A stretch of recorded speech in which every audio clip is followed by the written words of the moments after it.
नमस्कार दोस्तों, defence news Hindi में आपका स्वागत है। आज की खबरें 28 तारीख और 29 मार्च की हैं, इकट्ठी ही दी गई हैं। पहला, LCH प्रचंड और वॉरियर UCAV का संयोजन। भारत के एरोस्पेस भविष्य की एक अद्भुत तस्वीर पेश करते हुए HAL के chief test pilot Harshvardhan Thakur ने हाल ही में एक computer generated imagery video share किया है, जिसने रक्षा समुदाय में हलचल मचा दी है। 28 मार्च 2025 को पोस्ट किए गए इस वीडियो में स्वदेशी लाइट कॉम्बैट हेलीकॉप्टर प्रचंड को HAL के warrior loyal wingman unmanned combat aerial vehicles के साथ उड़ान भरते हुए दिखाया गया है। यह सिनेमाई प्रदर्शन भारतीय वायुसेना और भारतीय सेना के लिए एक परिवर्तनकारी छलांग का संकेत देता है। मानव युक्त और मानव रहित प्लेटफॉर्मों का एकीकरण एक साथ काम कर रहा है, जिसमें LCH प्रचंड संभावित रूप से वॉरियर UCAV के लिए एक मदरशिप के रूप में काम कर रहा है। अगला, विरूपाक्ष रडार और एस्ट्रा MK3 से लैस उन्नत Su-30 MKI। भारतीय रक्षा अनुसंधान विंग के साथ हाल ही में एक साक्षात्कार में IAF के अधिकारी ने Su-30 MKI के आगामी उन्नयन में दृढ़ विश्वास व्यक्त किया, जिसमें कहा गया कि उन्नत लड़ाकू जेट चीनी J-35A स्टेल्थ विमान को निर्णायक रूप से मात देगा, खासकर पाकिस्तान वायुसेना के हाथों में। अधिकारी ने इस बात पर प्रकाश डाला कि J-35A में अपने रडार सिग्नेचर को कम करने के लिए स्टेल्थ उपाय शामिल किए जा सकते हैं, लेकिन यह स्वदेशी विरूपाक्ष रडार और एस्ट्रा MK3 मिसाइल से लैस उन्नत Su-30 MKI को चुनौती देने में सक्षम एक सच्चा स्टेल्थ जेट नहीं है। भारतीय वायुसेना के लड़ाकू बेड़े की रीढ़ Su-30 MKI को सुपर सुखोई कार्यक्रम के तहत एक परिवर्तनकारी अपग्रेड से गुजरना होगा, जिसमें विरूपाक्ष शामिल है। एक गैलियम नाइट्राइड आधारित सक्रिय इलेक्ट्रॉनिक रूप से स्कैन किए गए एरे रडार, जिसमें प्रभावशाली 2400 ट्रांसमिट रिसीव मॉड्यूल हैं। Astra MK3 beyond visual range missile के साथ यह संयोजन J-35A उड़ाने वाले किसी भी पाकिस्तानी पायलट को चीनी स्टेल्थ तकनीक की सीमाओं का परीक्षण करने से रोकने के लिए तैयार है। अगला, संसद में फिर हुई HAL की आलोचना। भारत की सरकारी स्वामित्व वाली एरोस्पेस और रक्षा कंपनी हिंदुस्तान एरोनॉटिक्स लिमिटेड ने गुरुवार 27 मार्च को संसद में खुद को नए सिरे से जांच के दायरे में पाया। स्वदेशी तेजस लड़ाकू विमानों के उत्पादन में महत्वपूर्ण देरी और 5 जनवरी को दुर्घटना के बाद सुरक्षा जांच के लिए 330 से अधिक ध्रुव एडवांस लाइट हेलीकॉप्टर को ग्राउंड किए जाने को लेकर पहले से ही आलोचनाओं से जुड़ रही HAL को सार्वजनिक कार्य उपक्रमों पर संसदीय समिति की आलोचनाओं का सामना करना पड़ा। उन समिति की तीखी रिपोर्ट में परियोजना की लंबी समय सीमा, बढ़ती लागत और रणनीतिक अवसरों को खोने पर प्रकाश डाला गया, जिसमें HAL पर प्रणालीगत अक्षमताओं का आरोप लगाया गया। HAL का प्रमुख तेजस लाइट कॉम्बैट एयरक्राफ्ट कार्यक्रम, जिसका उद्देश्य भारतीय वायुसेना के लड़ाकू बेड़े को स्वदेशी समाधान के साथ मजबूत करना है, अपनी शुरुआत से ही देरी से ग्रस्त है। 2013 में प्रारंभिक परिचालन मंजूरी और 2019 में पूर्ण परिचालन मंजूरी प्राप्त करने के बावजूद तेजस जेट की डिलीवरी लगातार समय सीमा से कम हो रही है। अगला, HF-24 मारूत बनाम जगुआर।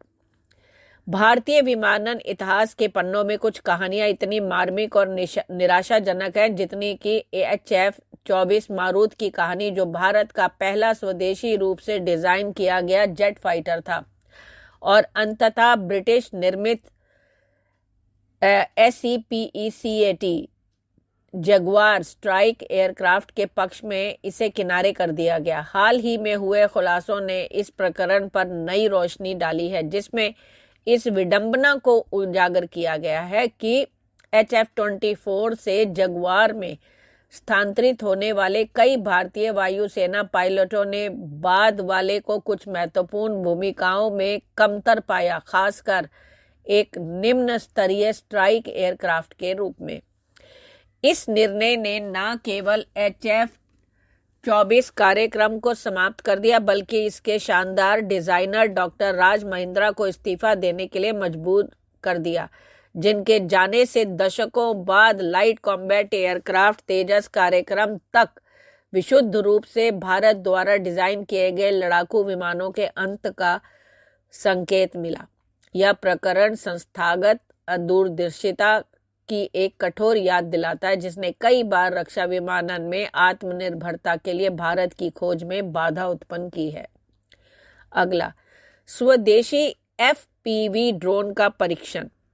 28 मार्च को भारतीय सेना ने विस्फोटक पेलोड से लैस स्वदेशी फर्स्ट पर्सन व्यू यानी FPV ड्रोन के सफल परीक्षण के साथ सामरिक युद्ध के भविष्य में एक महत्वपूर्ण कदम उठाया है।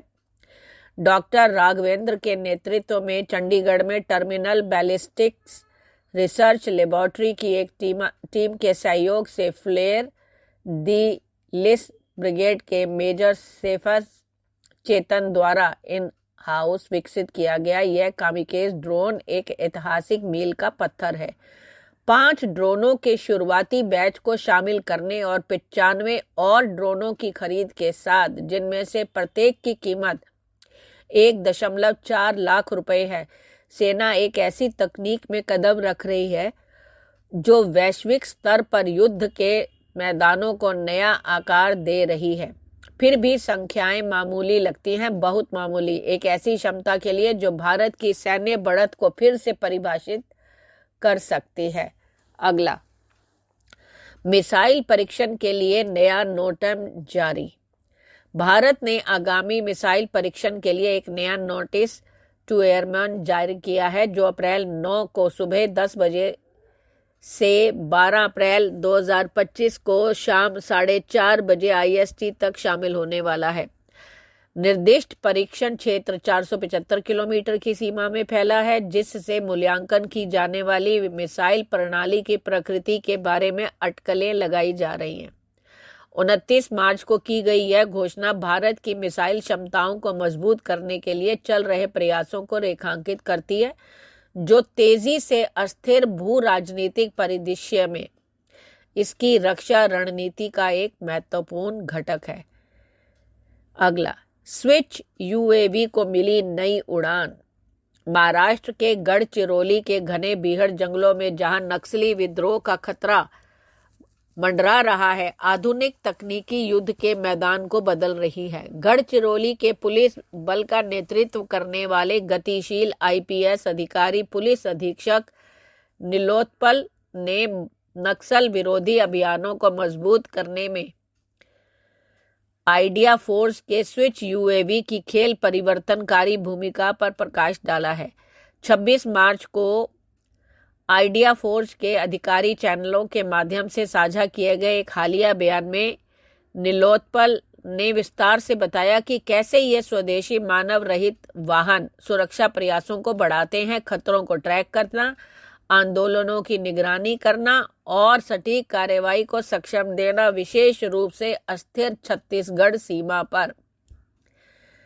बता दें कि गढ़चिरौली जो है वो वामपंथी उग्रवाद से लंबे समय से त्रस्त एक ऐसा जिला है जो छत्तीसगढ़ के साथ एक छिद्रपूर्ण सीमा साझा करता है और नक्सली गतिविधियों का केंद्र भी है।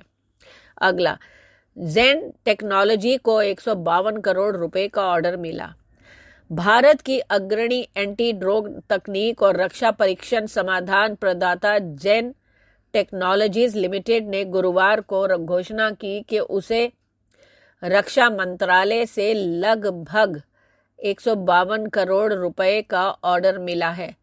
कंपनी ने यहां तक एक विज्ञप्ति में भी कहा है कि यह ऑर्डर L-70 गन के लिए जेन के अत्याधुनिक एकीकृत वायु रक्षा लड़ाकू सिम्युलेटर की आपूर्ति के लिए है, जो रक्षा क्षेत्र में देश की तकनीकी आत्मनिर्भरता की खोज को मजबूत करता है।